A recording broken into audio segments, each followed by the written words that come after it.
Hi guys, it's cold. It's English cold, you know. It's damp and it's about -1. Just got all this. It's damp and it's about -1. It's nice actually. Looking around, it's freezing fog this morning, and there's a frost even under the canopy here. So the woods itself seem quite clear. Yeah, it's about the same. I'm just going to take a walk up to the local lake because they're repairing the dam up there, and I'll have a look at that. Not much to report. Got some new kit which I haven't got on me. I'm going to do a little bit of filming back at the HQ, and I'm just going to enjoy a small walk through this lovely piece of frosty woodland. As you can see, there is a slight mist about. The thing with English winters, they don't get as cold as say in Norway or Germany, but the damp really gets you. I've also got my faithful little hound. There he goes, Alfie. Lovely little hound. We've learnt to sing. There will not be a demonstration of that on this video. Well, I'm going to take a little wander up, and I'll be back in a while, guys. Well guys, I was just thinking, I'm looking at this understory here. Had I been on the Isle of Wight, this would be a totally different picture. It would be thick, full of growth, even at this time of year. But because we have quite a high population of deer, urban deer around here, it gets browsed down a lot. In fact, deer have become the pest because they've lost their top predator in nature. We are now the top predator, but we're too, on the whole, we're too soft, shall I say, about culling the deer. Well guys, there's evidence of the very light snowfall that we had, and actually you can pick out some of the deer runs coming through there. It comes around and the deer run actually runs up through there. It's actually not a bad day. I'm quite enjoying this. It's a nice little walk. And the trees are rimed with frost. I shall walk in. Look at that. Beautiful, isn't it? Okay, we might have fog, but that freezes onto the trees to create beautiful, beautiful. There's a deer. In fact, 2 deer. Oh, that was amazing. That was absolutely, totally amazing.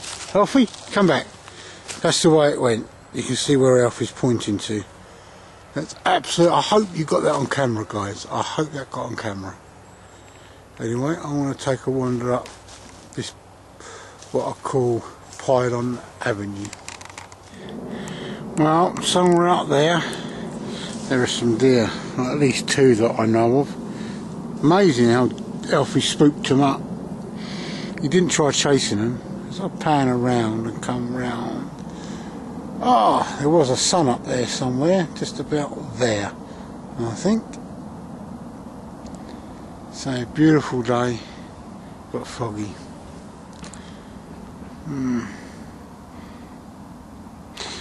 Yeah, so as I said, when I get back I'll be doing some a couple of reviews, and I'll take them on to the end of this video.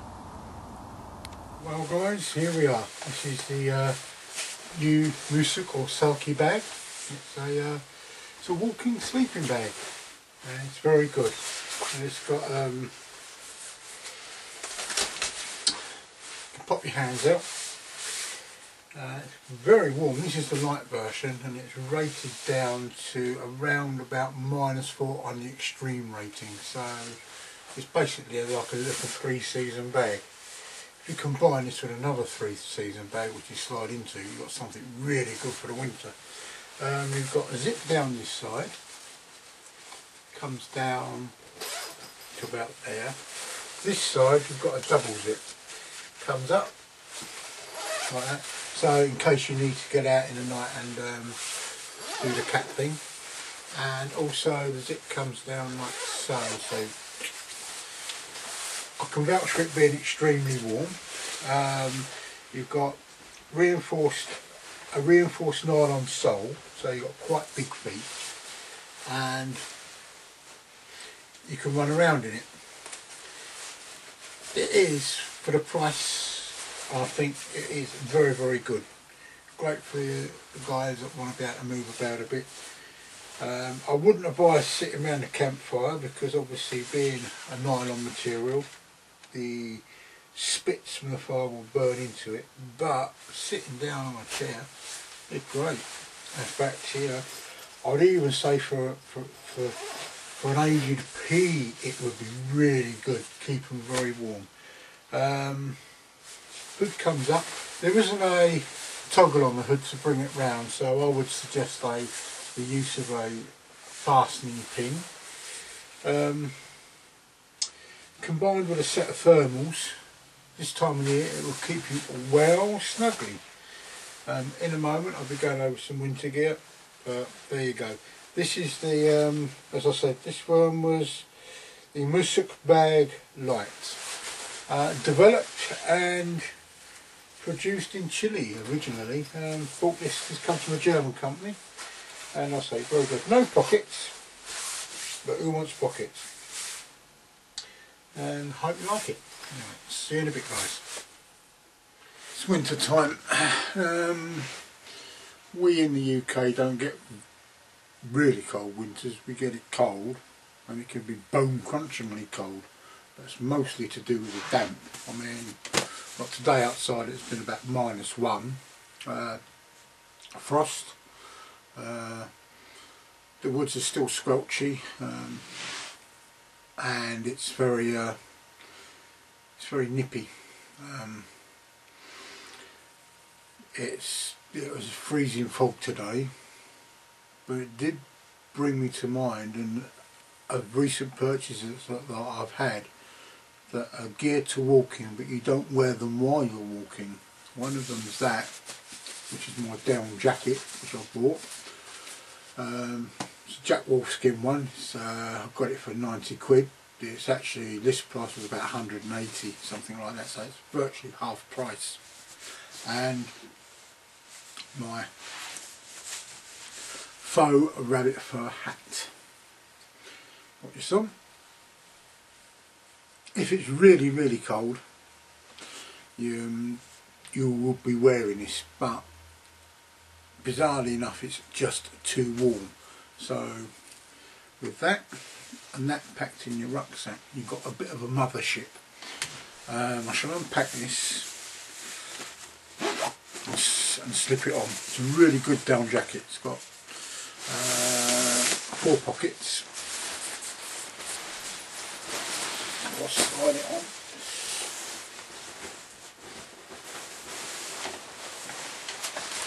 It lofts actually very, very quickly. This is an extra large. I can actually, I call it a bit of a mothership. It would actually slide underneath I've got an overcoat, a combat jacket that I'll wear over the top of this. But when you've stopped walking, it's the ideal time to put this on. Stops you feeling the cold. Invariably when we're walking, we generate a lot of heat. I walk to work every morning, and I often wear only 3 layers. I wear my white t-shirt,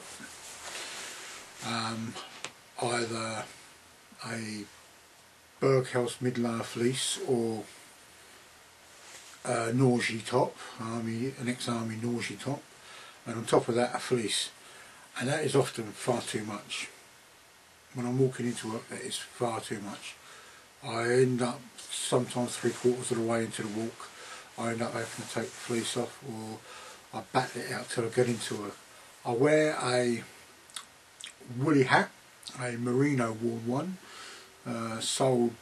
mostly sold through Woodlaw, though I have seen them in other outlets, but really, really good thing. And a buff, which is like a neck piece which actually doubles up as a hat. Invariably I have to take the hat off and use the buff as a hat to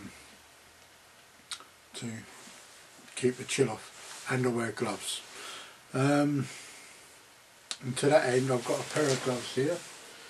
which my darling young lady knitted me, and I did ask for the string to put on. Now there's a very good reason for the string to be put on. Doesn't happen so much here, but if you go to places like Norway or Sweden or Canada, where you get a lot of snow, and invariably I would suggest having this done to all your gloves. Have either the string or something to fit around the wrist, so when you take your glove off, you're not putting the glove on the ground, so you don't lose it, and also it doesn't get that cold. Invariably when you're walking, you as I said, you're building up heat all the time, and the idea, you've got to strike that balance between being cold and sweating. You've got to hit that right down the middle, because if you start sweating as soon as you stop, the sweat will get cold. Hence the top, and this is a very good top. I'm quite pleased with it. As I say, it's a down-filled top, and if you're standing around, it's great to wear. It keeps you warm. If you double it up with a silk bag, well, you're going to be well toasty by the campfire. You're just going to be well toasty, full stop. As I said, and I'll double it up with that. At the moment, I started making them last year, and I mean, I'm talking last January. I've got some sheepskin, and I'm making some chopper mittens, of which I will put the string on so I don't lose them, and they will keep me warm. And this, when you put that on, you double it up with this, and you're well toasty. You could sit in the middle of nowhere and keep well warm. Anyway guys, short video on keeping warm. Always wear thermals. I tend to wear them all the time at the moment, partly because as you get older you tend to feel the crunch more when it comes to the cold, and it's incredibly cold at work. I work in a bakery, but where the bakery is situated in store, we cop the draft and it gets quite nippy there, you know. Hands don't get so cold, but my legs do, because obviously you've got that cold layer across the ground. And I hope it proved of worth. I did remark earlier that I was going to do a bit on rucksacks, and it's basically the purchasing of rucksacks, and not so much what to look out for or what to do. I can briefly cover this now. Now, you go online, look at an army surplus place, you go to Cotswolds, Blacks, and other outfitters, wherever you are in the world, and you're faced with an amazing array of rucksacks, everything from Bergens down to a 10 litre day sack, and all very nice. Some are really good.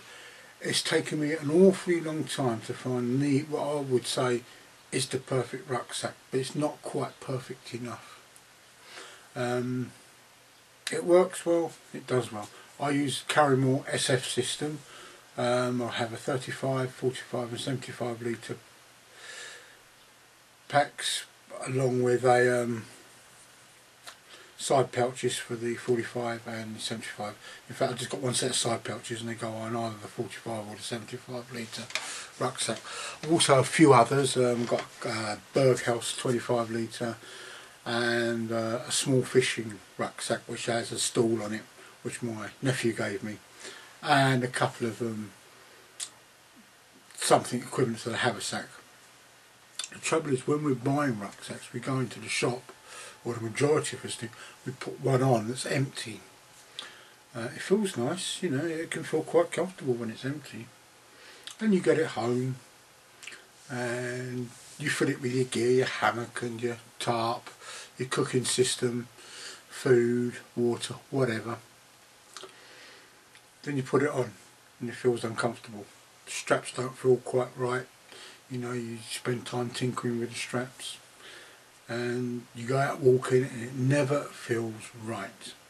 And the mistake that was done was the fact that it wasn't loaded up in the shop to see how it fitted, because you can get two 70 litre rucksacks. They will load differently and they will hang differently on your back, and they will feel completely different. Excuse me a minute while I get my tea. Yeah, and they will feel completely different. So my advice is, when buying a rucksack, take the gear that you're going to pack into it with you, pack the rucksack, put it on, see how it fits, and hopefully you will get a better fitting rucksack. I mean, we've all made that mistake, and I hope that's proved of some use. I will be doing a rucksack video covering all various types. We'll have some illustrations, and as regards that, guys, I shall bid you adieu.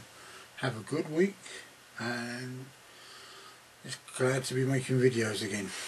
Bye.